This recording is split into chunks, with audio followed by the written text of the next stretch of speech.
Hey, what's going on, everybody? And welcome to Kicker Rocks podcast, Two Drink Minimum, the first podcast coming from us in the year 2021. That's right, we made it out of 2020.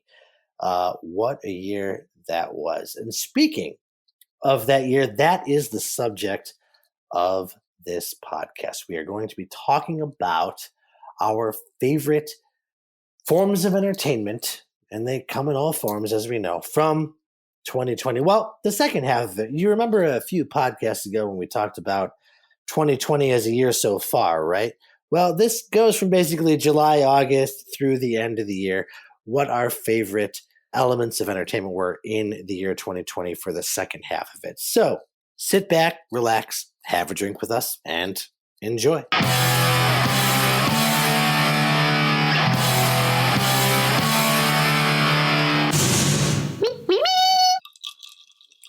Oh, do you hear that? Hear that jingle there, everybody?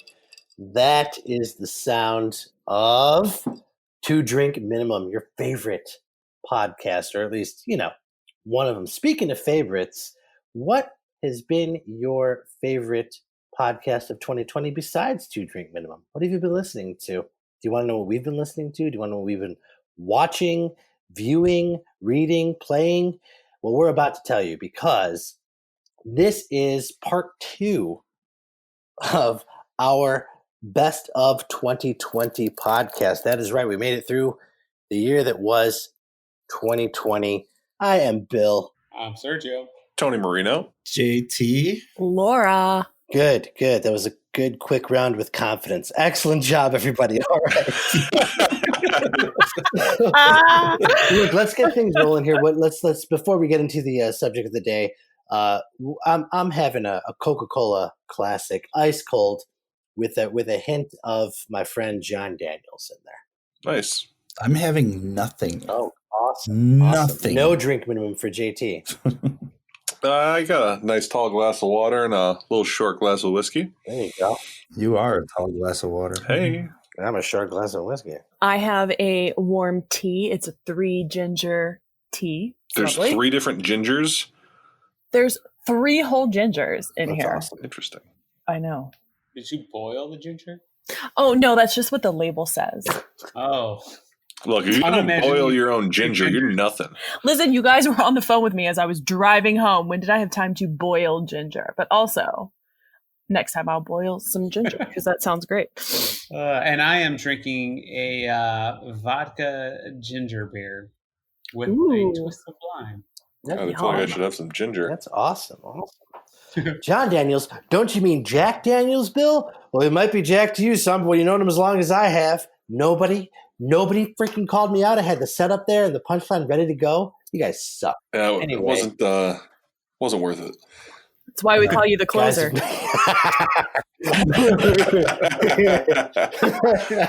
Oh, screw you. I love you. All right. Nobody Oh, hey guys, my joke didn't land. Let me explain it to you. seen 10 different women. God damn it. All right. Here we go. Fine. Moving along.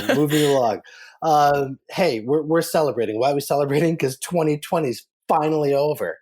Oh my gosh. And everything's going to get better. 2021, there's no more COVID. There's no more racism. There's no more war. Everything is fine. Okay, we're good now that it's 2021, right? Anyway, talking about 2020, if you remember a few podcasts ago, we talked about our favorite things of 2020 so far, and that was back in July. So we're back at the end of the year, the beginning of a new one, to tell you guys about our favorite things in entertainment for the year of 2020, the tail end of it. We're going from August through the end of the year now, okay? So if you want to hear what we thought of about the first half of the year, go back, listen to the podcast. That's the beauty of it. Download it again. Give us some good numbers. Give us some hits. That's what we're all about. We're all about the logistics there. Am I right? No? Okay, fine. Whatever. So we're going to go into, man, what am I? I took too much vitamin C today. Too much vitamin C, clearly. But we're going to get started. We're talking to you guys about our favorite bits of entertainment. Who wants to get things rolling here? What did you love for the last half of 2020. Tony, will you start us off, please? Yeah, sure. I asked 2020 you and was. I told you. I'm like, who wants to? You know what? No. You know what? Yeah, Tony. you go. Yeah. You go. All right. No, I'll go. 2020, as rough as it was for entertainment, it went out with a bang. And I'm gonna say that my top pick of entertainment is a TV show. I'm gonna go with Mandalorian season 2. Mhm. Yeah, great show, man. I'm a sucker for a space western ever since I don't know, Firefly. Yep. But I've been a Star Wars fan for a long time. I'm not a mega fan. I haven't watched a lot of the animated ones that coincided with this season of Mandalorian, but it was just an awesome show from start to finish. I dug every episode. It was a lot of fun. Yep. Hold on before you lot go of any new- further. Before you go any further, I just want to tell the audience there, just in case you live in a cave, or maybe you're not a Star Wars fan and you don't want to be spoiled, but spoilers, because season 2 has a couple of them in there. One in particular that for you got to sure. get into, but go on, Tony. Yeah, just has everyone here seen it? Yeah. Yes. No. Okay. Part Laura, of it. do you care about the? You Oh, wait, you didn't finish it? Me? Not yet. Oh, Well, I no. see, Laura, Well, I and I think wouldn't just care. started watching. Sergio might care. Laura, I think, wouldn't care.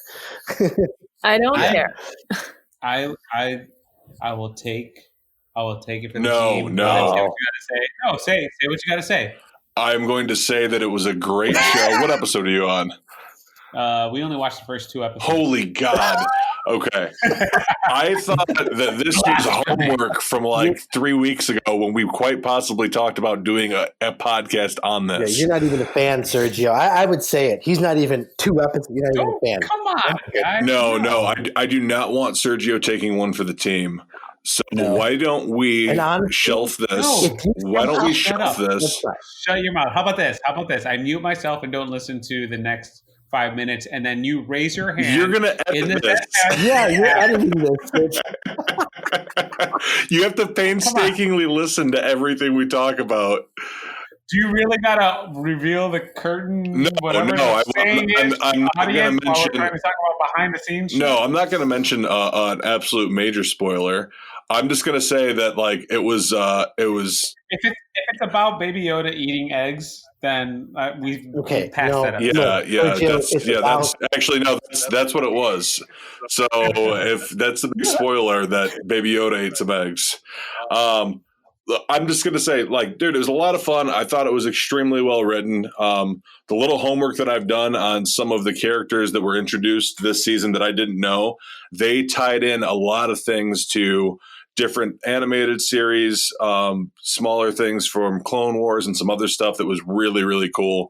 But there's been a ton of really good reveals with like different characters and major things from other movies and in the past before. So it was a lot of fun. If you haven't seen it yet, it's great. Like every time I watched an episode, it felt like they were getting shorter and shorter, and some of them were. But each time it ended, it just left me wanting more. And especially after the finale, I was just like, I can't believe I got to wait another year or two, to see this again.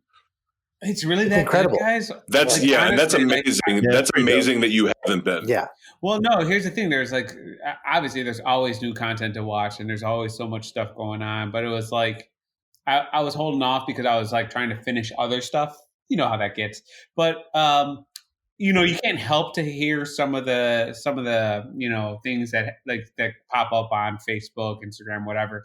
But people like got crazy about the whole Baby Yoda eating eggs situation, and I thought that the season was going to be like not that great because people were just talking so much shit about that. But I thought it was funny. was that like yeah? Oh no, trust me, I thought that was hilarious too. But like so it picks up. It gets really fucking awesome after episode 2, huh? Dude, Yeah. it was. Because I enjoyed episode 1 and Yes. 2. Yeah, but it becomes a banger. I want to actually say, yeah, you might be right. It might start in episode 3 where it just turns into holy shit. Maybe it's 3 or 4, but it's Okay. yeah, dude. Do me a favor, finish that so we can talk about it on the side because it's so fun. It's such a fun Oh, I'm series. excited. Yeah, I mean, there's nothing really better that sums that up than like badass space western, and it feels like it's true to Star Wars fans, like new and old alike, that there's something in it for everybody. and it's just been a lot of fun to watch and enjoy. So yeah, with everything that happened in 2020, to get that season to kind of help me coast, out of it for the past couple months, it's been awesome. Yeah, and Sergio, just to sell it for you real quick, just when you think that a character you've seen before and know really well is not going to come back, boom, Bill Burr is in season 2, my friend. Yeah. No, I love that guy. It is, Dude. Just spoiled you. Ha ha. You're going to love it. You're going to love it. No. Yeah, I mean, dude, so good. And like second to last episode is phenomenal as well. And it's a great finale, but there's a really good like redemption story in there too. That's fucking fantastic. That's true. Yeah. Yeah. I dig it, man. So that's my choice. I'm honestly excited for you, Serge. You're in for a treat. So enjoy. Yeah. Yeah. Watch them all tonight. Yeah. I'm moving those up on the list of things that I need to finish. Yeah, you and Roland need to sit down and knock that one out. Stay off the internet. And Laura, I'll borrow somebody's Disney Plus password and get started. Yeah. No, that's the thing. I have Disney Plus. I've been watching other things. I said Laura. Oh, sorry. I would really Yeah. love to have someone's Disney Plus password. I will happily take that because that's the only thing that's stopping me from watching. I'm already borrowing 2 different people's. I'm sorry. Why did you bring it One up, of those Tony? people, sure. Jeez. Anyone else? I'll give you mine, Laura. Hey It's there. the username is Tony is an ass, and the password. Got it. Log in, passcode 1234. Password is O for show. Spelled exactly how it sounds. Yeah. Got it. Awesome. Got it. Phonetically. Tony, Got it. that's a great way to start us off. That is an excellent show. I think. So much fun. So much fun. Yeah. So if you haven't seen it yet, absolutely get into it. Especially if you love Star Wars, you're gonna love The Mandalorian. It's a phenomenal show. Who's up? Who's up next, man? Who wants to get things rolling with? Who's up? Nobody. Sergio does. That's what you get for not watching Mando. I'll tell you what. We'll give Sergio a break. I'll go. It's about to get as if starting off with Star Wars wasn't nerdy enough. I'm going to make it even more nerdy because I am choosing a video game. Of course, I'm choosing a video game.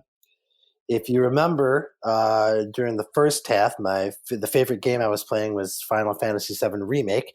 I'm not telling you that just to remind you. I'm just telling you that because I wanted to say Final Fantasy VII Remake on a podcast again, because I still can't believe that game is real. Anyway, that's a fantastic game. But since August, I did pick up another video game that it came out in July, but I didn't play it right when it came out, so it still counts, right? But my game of the second half of 2020 is Ghost of Tsushima. I've heard good things. And they're not wrong. It's a fantastic video game. It hits all the right notes that it needs to. So it's an open world concept. It is set in during the first Mongol invasion of Tsushima, Japan. So you play as the character is Jin Sakai, who you are a samurai.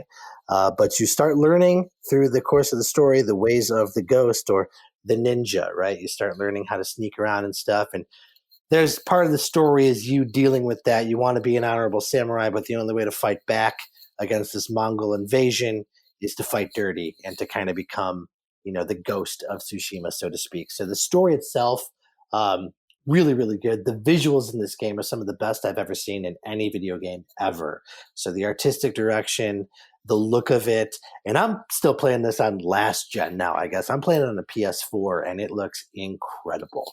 The scenery, the characters, all the animations there. The gameplay is very, very, very fun. I love, just being a samurai and wielding my, katana around and fighting. I love sneaking around if I want to do, a certain mission like a ninja. You get a bunch of different options to use, different ways to play the game. There's no penalties to how you want to play, so you actually get the freedom to choose what you want to do, when you want to do it, and how you want to do it.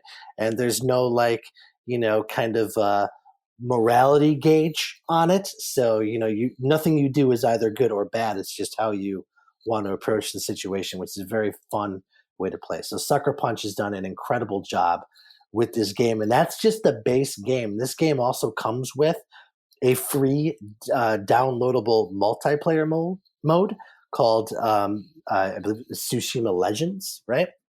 There's a Legends mode you can play in the game where you team up. We have a team of a bunch of samurais, and you're fighting, and completing missions together. Sucker Punch did the Infamous games, right? That's right. That's correct. So they make some very, very good video games, in my opinion. And but this one is, I think, the best they've ever done. I think it's one of the best on the PlayStation that Sony's done, to be honest.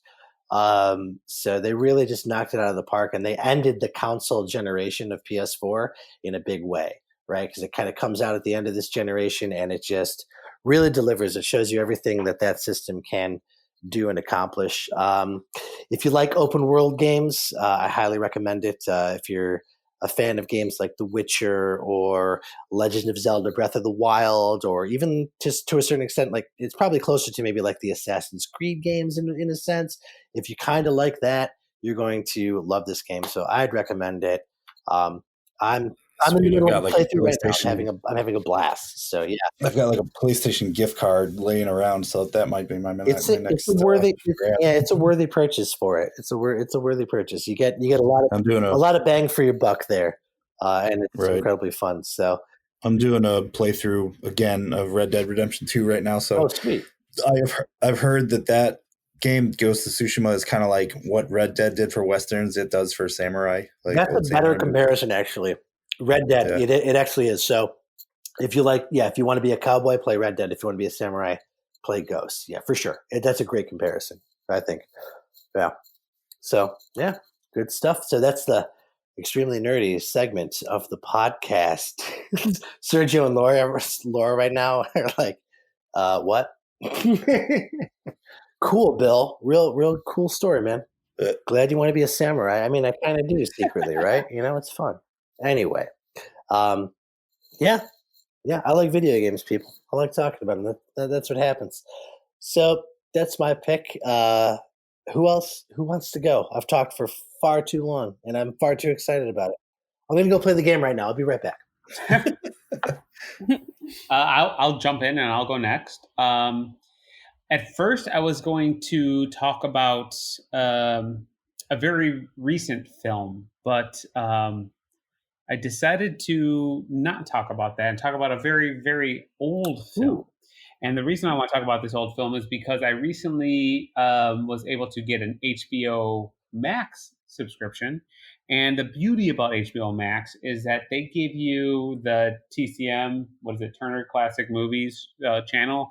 And they literally, I got to give credit to whoever decided to archive all of this great old movie, like anything you could think of, like Casablanca, Sunrise, all this like old, beautiful, great movies are on there.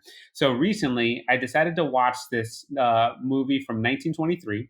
It's a silent film, and it's called Safety Last. I don't know if any of you guys ever saw it. I've never saw it until about, I think it was like the middle of December. Rule and I were like, oh, I know that image, and here's the image. It's this image of it's a black and white film, and there's a guy hanging from a clock, like the arm of the clock, over a big city. And I've always seen that in like film classes or any other things that like anything that has to do with film is like, oh, you have to see this film. It's a great like original. Like this is how movie making happened in the 1920s. And we decided to go ahead and sit and watch it. And this was probably one of the funniest silent films I had ever watched. It's called Safety Last. Basically, the story is that a small town boy decides to impress his girlfriend and scales the side of a high-rise building in like, as one does, because he wants to impress his girlfriend. And the beauty about this movie is not just the fact that it's like it pays homage to like all the beauty and wonderful things that happen in film and how we've come so far, but the practical in-camera stunts and special effects that they did to show this guy scale the side of a building, which this actor literally did. And this is 1923. They built scaffolding to hold not just like the crew and the actor, but also the camera rigs. And they built this as he's scaling the side of this building. They're building the scaffolding up as they go up to the top of the top of this high rise, which it's probably only a 12-story building because in 1923 high rises, I think a high rise was 7 floors or more was considered a high rise. But the comedic genius and timing and all of the things that you would not expect from something that was filmed in 1923 are all there. The facial expressions, the guy dangling from a rope and about to fall, and then somebody like grabs him and pulls him back onto a ledge in a very fun, playful way. It's really worth taking the time to go back and watching something that old. And I am so glad that I took the time during this pandemic to watch something that I probably, if we were just in normal times, I probably wouldn't have taken the time to watch a silent film because, we've got so much content now to begin with. To take a moment and watch something as old as Safety First, it was actually a fun experience. So that's going to be my nod to something cool that I did in the second half of 2020, even though it was 1923, so it's 97 years old. It was definitely worth watching and checking out. And if you do have an HBO Max subscription, check out that silent film because it just kind of gives you like respect to just filmmakers during that time. And it's really, really cool to watch. So that's my choice for this episode. Awesome. I will have to check that out. And I also, I did want to chime in earlier. I, too, just recently got like HBO Max and I'm loving that too. And I dig the fact that they have all those old films on there as well. So it's a pretty great streaming service right now so far. Absolutely. Well, we're living in great times. And the fact that I love having a Disney Plus subscription because Jesus, you get every single Marvel movie that was ever made. It's like, are you kidding me? And I've got, I was talking earlier with JT, like I just upgraded my home theater system to be Dolby Atmos at home because I'm a nerd and I want to experience that. Every single one of those Marvel movies is like 4K HDR and Dolby Atmos. Like I couldn't be happier right now. With all of this, like pretty good setup right now too. I'll tell you right now, that's the move. And anybody listening, and we'll probably talk about this in a separate podcast, but that's the move right now. Upgrade your home theater systems. That's where, give it a few years, it's where it's all going there. Exactly. I hate to say it. Theaters, I think, will still be open and everything, but man, what Warner Brothers just did with Wonder Woman and other movies that we're going to get directly to streaming this year and in theaters at the same time, that's going to be the new thing. So upgrade your stuff now. Exactly. Anywho, JT or Laura, down to you. Rock, paper, scissors. Oh, wait, we can't see. Say out loud when you were going to show. I'll go first. It's fine. Yeah, I mean, you were part of the original crew that did the first part, and I did not. Oh, but you were there in spirit, Laura. Come on, no. I'm always there in spirit. That's true. Because I'm haunting all of you. That's true. Awesome. All right, JT, what do you got, buddy? Did I know I've like occasionally said stuff about it in person, but I don't think I've ever talked about DuckTales 2017 on a podcast, have I? I don't think so. No. Yeah. Okay. So that's what I started getting into. It's like my sister, Susie, kept telling me about it. And then some other people told me about it. I'm like, all right, I got to check out what this is about. I grew up I watched DuckTales like in the late 80s or whatever. So I kind of only barely remember it, just like some of it.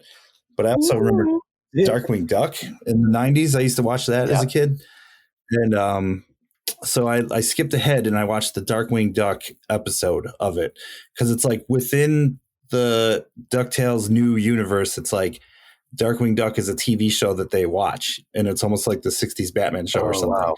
And like the guy who plays him on the show, which is voiced by the original Darkwing Duck, by the way, like finds out that there's a Darkwing Duck movie being made, and he's like angry that he's not a part of it. So he goes and like Scrooge McDuck is apparently like the money behind it and stuff, and like he tries to stop it from getting made, and and like it's a gritty reboot of Darkwing Duck. Of course. It's like Darkwing First Darkness, and there's like a trailer for it, and like it's like in a world where there are no heroes and no villains and stuff like that. Like, and it looks like this like faux Christopher Nolan kind of style or whatever. I don't know. It was pretty funny. And then like the actor who plays Darkwing in the movie ends up being a Darkwing in the TV show for real. And then like the guy who used to play him on the old TV show ends up being Negaduck because he goes crazy. So I don't know. It's pretty funny. But like, so that was like witty enough to have me check out the whole thing. So I started from the beginning. Me and Laura watched like all of it. And unfortunately, it just recently got canceled after the third season. There's no more, but there's a good like 90 episodes or no, maybe 60, probably 70 or so episodes by the time it's going to be all done. So it's like, there's plenty to, pick from and go back to. But it's really funny, and it's like witty in like that adult kind of way too. It's like kids can enjoy it, but it's also secretly written by nerds for adults. So it's like it's got David Tennant, Doctor Who as Scrooge McDuck, and Abed from Community was Daniel Pudi, right, as Huey, the red-hatted son or whatever, like nephew of Donald Duck. Yeah. And like even Donald Duck's in it, and like whoever does his voice and like the way they animate him and stuff is like the old timey, like pissed off at everything, like smashing stuff Donald Duck. I feel like a kid every time. Donald always still just makes me laugh whenever he gets angry. I don't know what it is. It's just so funny. It's funny every time. Yeah. It's the old timey Donald Duck where he just like he's trying to staple a resume at some point and accidentally staples his I don't know his sailor outfit to the table, and he's like just starts smashing everything. It's like I'm in my 30s and like that still works for me. I don't know why, but whatever. I know, me too. But it's still really good. It's almost like it's clever and it's fun and like you'll laugh out loud like a whole bunch. Like it is actually really, really good and really, really well animated. Like there is some money put into this, and like I don't know, it's quality on like every level that I haven't seen in a cartoon in a long time. So I don't know, it was really fun. And they have like new updated versions of a lot of the old classics, but still kind of remain true to them. Like Magic of Dispel and Launchpad McQuack, and just everybody you could think of is in it, and there's like cameos by other Disney characters and stuff. It's really funny. And I thought, let me ask you, because you are the artiste, from an animation perspective, I thought it looked really interesting as well. I like the look of it too. Mm-hmm. Yeah, it's killer. And even like the old theme song is back and it's still the same, and the intro is really cool. And yeah, it's fun. And even Dewey, the blue one, is voiced by the guy who plays John Ralphio on Parks and Rec. Okay. You know? Oh yeah. So he's kind of got like Dewey's got like a hipster streak to him. It's like the three nephews actually have like distinct personalities in this one. You can actually are able to tell them apart, and where I couldn't before, So I don't know. Mm-hmm. But the whole thing's funny. I highly recommend it if you need something. If you want to watch something that's like Rick and Morty, but not as mean or R-rated, like, and I love mean and R-rated. I love Rick and Morty, but it's like if you're in the mood for like a family-friendly version of Rick and Morty, it's like DuckTales is kind of up that alley. There's even an episode where like they're trapped inside a sitcom and like they don't know it, and the audience is laughing at them. They're trying to get out and stuff like that. Like it's pretty funny. Yeah, so that's the DuckTales. That's what I've been watching. Nice, man. Sounds fun. Mm-hmm. Awesome. All right, Laura. Yes. How you doing? Okay. Thank you. Good. How are you? Good. Well, why don't you take a sip of your 3 ginger tea and tell us what your favorite entertainment in 2020 was? You can use all of 2020 since, like you mentioned, you weren't in the first podcast for this one. So, hey, the whole year is yours. Oh, thanks. Yeah, I kind of had already planned to do that Okay. in a way, just because I feel like I had such a whirlwind experience with this year. And I wasn't involved with you guys for the first podcast. So Well, I just wanted to give you permission to do so because I'm a man. And oh, me and some of my friends have strong opinions about that. Oh my God! Anybody who's I'm kidding. I can't. Laura, I love you. I love you. Please go ahead. I love you too. That was a callback to a previous conversation for those who don't know. So everything is fine. But yeah, I mean, this was the first time that I had access to Netflix, aside from when I've been babysitting or dog sitting, and I've just kind of so I've caught up on 10 years of stuff. There were some, nice. I mean, it was pretty overwhelming. That's quite the backlog. Yeah. I mean, I've never lived with internet in my home until I moved here, which just kind of coincided with the beginning of the pandemic. So I quickly had a lot of things to catch up on. There were a few standouts on Netflix for me, like the last season of Schitt's Creek, which I started over again just so I could remember everything before I watched the final season. So I rewatched it and watched the last season. So good. Some it's documentaries. Me to watch it. I gotta watch it. Yeah, it's wonderful. Yeah, it's pretty perfect. Yeah, some documentaries that you would expect me to watch. A lot of crime stuff, a lot of stuff like that. But the one documentary that stood out was called Crip Camp, which I don't know if you guys have seen or heard about, but it was all about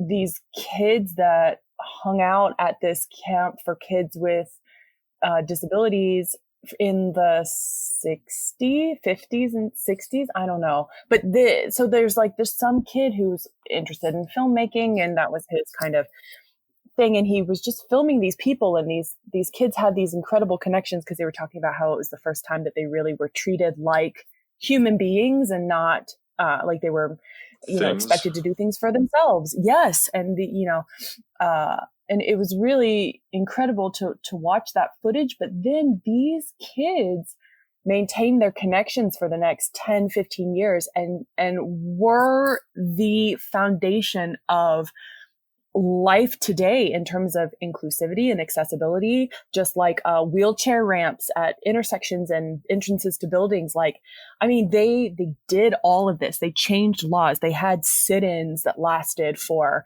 weeks and weeks, in which the Black Panther showed up and kept them fed. And I mean, it's just incredible to see how these kids started out as just kids hanging out at summer camp and smoking cigarettes and having crushes on each other, and then ended up literally changing laws and government and became huge activists. So that one was really, really, really cool.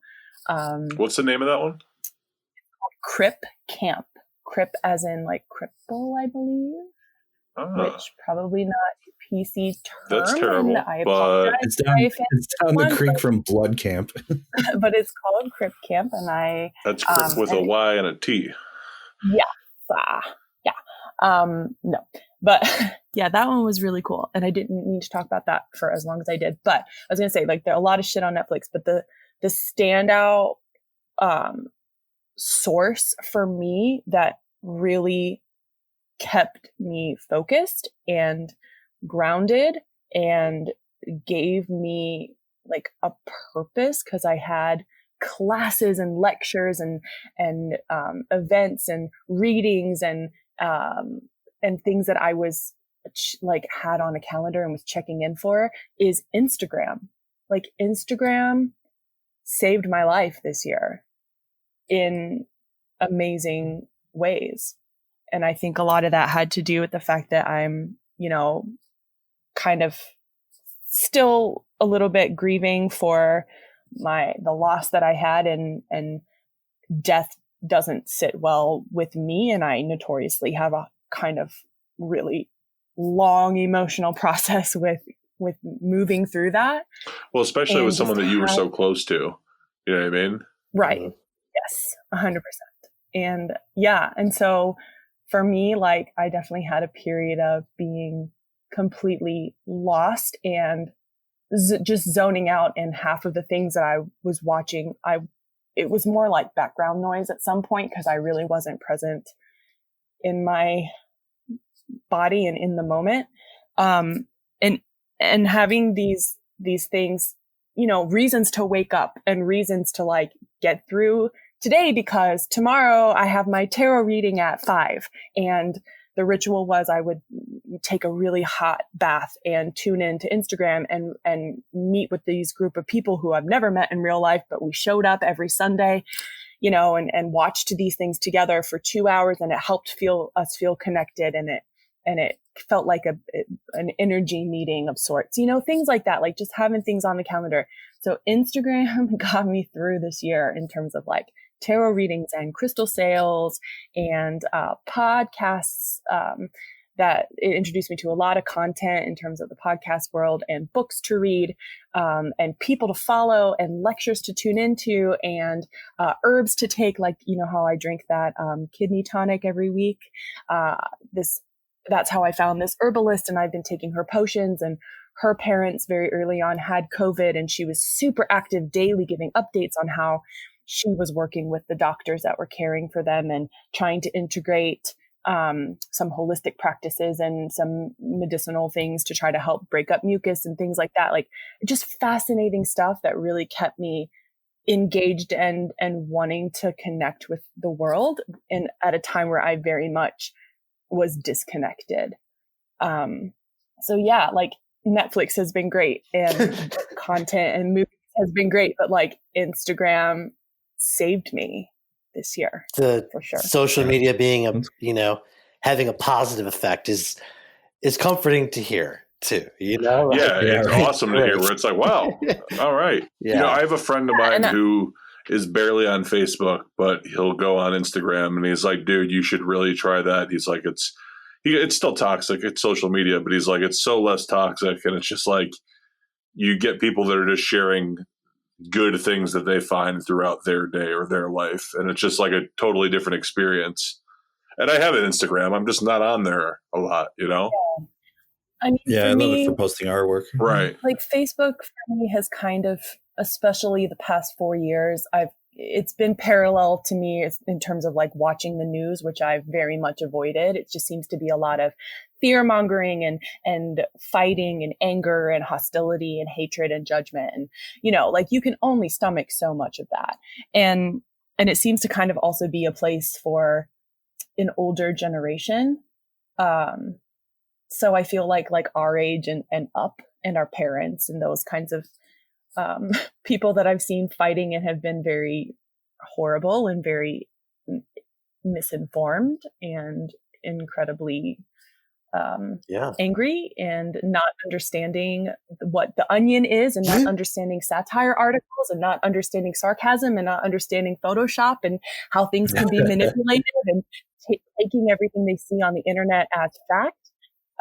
That's been really infuriating. And Instagram seems to be a place where people are really just, if you're following the right people, which, yes, kind of, I feel like on Facebook, maybe we follow people we think we have to because of a family connection or a work connection, but maybe they're not the best for our like hearts and souls and spirits. Exactly. On Instagram, for me, it's all models and artists. Right. Because that's what inspires you, and that's what sparks your creativity, and that's what you like to look at. And for me, it's all like herbs and people that are like fighting to save the planet, and crystals and rescue and dogs and farm sanctuaries. And I've cultivated that as a place of happiness. And anytime anything toxic has come in, I've had to ask myself, like, do you really want to be involved with that? Is that something that really does make you happy, or does it make you feel worse? And okay, well, all you have to do is unfollow. Yeah. I mean, also too, like I've created I have multiple Instagram accounts, which I don't really advertise, but they're all kind of serve a purpose. But I created one for my dog sitting, which I'm hoping when the world opens up, I can maybe turn into a little more of a hustle. But in creating an Instagram account that is fully just about dogs, I have followed, I think, every single dog in Chicago that has their own Instagram account. And that place for me is so happy to just scroll and see nothing but love and Doggos. happiness and joy and silliness and things that make me smile. And, you know, and the Dodo, which has some rescue stories where I just cry my eyes out. But, you know, yeah, it's just been about refocusing and trying to stay positive and get through it. I hear you. Cause like for me, I won't like take up too much more time, but like Facebook, like I've actually gotten more away from friends and family talking shit and more into like the comic book world of Facebook. So like now most of my interactions happen in like comic book people groups, and like I'm even kind of starting to become like nudging my way into like a scene full of like artists and like creators, you know what I mean? Like that I've like met through people and then met other people through them. And so it's like I'm starting to have like all these online friends that are like doing artwork for me and I'm doing artwork for them, and we're like selling each other and promoting each other's books, and podcasters and stuff like that like will interview me and then like I'll like share their stuff. So I'm like developing kind of like a indie comic community, you know what I mean, like on Facebook. And I don't know, You're doing a lot cool. more Facebook Live stuff too, which I've noticed, which is really, really cool. So keep doing that. I dig when you're drawing something and the camera's on that, but also like, you know, you're chatting with the chat that's live. And I have a bunch of graphics on there too. Yeah, I learned that from like my buddy Alfred and Kara. That's like, some fun stuff, man. Keep that up. That's cool. Right. Yeah. So I don't know. It's fun. I've actually kind of during all this like kind of found new happiness on certain sectors of social media too. So yeah, and I wonder. I just got back on Instagram as well. Megan made me do it because she had to share something with me that was like only on Instagram or something. I don't know exactly how it works, so I had to open up a fresh Instagram account, I guess. So I have it now, and I follow The Rock and Robert Downey Jr. And so far, that's it. I don't know what that says about me, but it's a lot of fun. And Laura, I will follow your dog stuff. Send me that stuff. I'll follow you. Okay. Sounds fun. Aww, so yeah, I think I think there's a lot of people that used it for good, and a lot of people that had and continue to have platforms with larger audiences who are, you know, promoting small businesses, promoting Black entrepreneurs and people of color and indigenous communities, and, you know, like all that stuff that kind of really seems to kind of be weighted down and downplayed in terms of the economy as a white person that like I've seen. And it's been really awesome to discover all of these creators that for some reason I wasn't connected to. And it's embarrassing to be like, why were these people not on my radar? They've been here the whole time. But I've really appreciated how people have kind of gotten back to basics and said, you know, like, I'm going to have this person do a takeover and I want to have a Instagram live discussion with this person. And, you know, and I've just found so much beautiful, inspiring, positive, change-making, inclusive content that has really made the world feel a little less scary and a little more collective, and like we're all kind of fighting for the same thing and wanting to be seen for not what we're selling or promoting, but for like who we are and the individual things that we can bring to this world to make it a better place. Like that's the content that I've found this year, and it's been really, really beautiful and really awesome. And I'm super grateful that a lot of people who would probably charge money to do what they do with the tarot readings and even exercise stuff and lectures. And I've listened to a lot of talks on grief and grieving and moving through first holidays and stuff with people who are experiencing it as well. And these people would probably charge money to do a podcast or a lecture, but they're just offering it up because they're like, the world needs to connect right now, especially with what happened over the summer and how divisive and angry everyone felt. It's just been really nice to have that as like a grounding element. And when we're also separated, to have people that were really trying hard to bring everyone together. Instagram is my star of 2020. fuck, you know what? Like, you are a good person, because I was all like, I like Mandalorian and Star Wars. And you were like, hey, people, how can we help heal everybody? And I'm like, holy shit. I was going to say, I'm like, man, that's awesome. That's so poignant. And I was like, oh, I like the cartoon ducks. Right. Why we have No, Laura. but I'm glad you mentioned that, because maybe I will start spending more time there and following things that actually bring me joy. That's awesome. Everyone listening is finally somebody doesn't talk about fluff and talks about good shit. Well, I mean, I kind of cheated, I guess. I don't You're know. awesome. But Laura, I'm also you're awesome. Keep going. We will shut up. Go ahead. I know. I just really think that I heard someone say something about how all this forced time off, which a lot of us had at the beginning, and then some of us are still having, but some of us were forced to go back to work. Like, I've been working with the public since June, begrudgingly, but I've been doing it. So I only had a little bit of time. But someone mentioned something about how, like, it kind of forced you to get back in touch with your inner child and kind of figure out, like, okay, well, what can I do for myself that makes me happy now? Maybe it's something that I used to do that I kind of forgot to do because I've been too busy being an adult. And, and that's where I think, like, the fun of the tie-dye craze that everyone's doing right now, stuff like that, where creating, I lost, just creating, but also, like, not being so worried about, like, keeping up appearances and just being like, you know what, actually, like, this makes me happy, and I'm gonna lean into that a little bit, and just because we all so desperately just needed to do things that made us happy. Not to plug my sister, because I know we did that recently, but, like, that reminds me a lot of what my sister says, and, like, her whole point, and, like, finding your color, remember who you were as a kid, don't be scared to create, don't be scared to do things that make you happy. You know what I mean? Yeah. And that's, like, her biggest thing, and, like, and she does that every day. You know what I mean? And she finds happiness in those things. Amazing. And she's trying to get adults to remember to do that because she thinks it'll help people. I think she's onto something there. Hey-o. No, for real. I mean, if we all get in touch with that, I think the world will be a much more pleasant place, right? Yeah. Yeah. And the second, too, that I have Bill's Disney password, my world's going to be a better place as well. Because I still haven't seen Hamilton, you guys. You know how much I've wanted to see and tried to see Hamilton? Five times. The one time he had an extra ticket and nobody to take. That is a blatant lie. I just wanted to see Laura's reaction. I don't remember. I really don't remember getting that text invite. Yeah, I was going to say Laura would kill me if she knew I had an extra ticket and somehow did not contact her first. Oh my God. It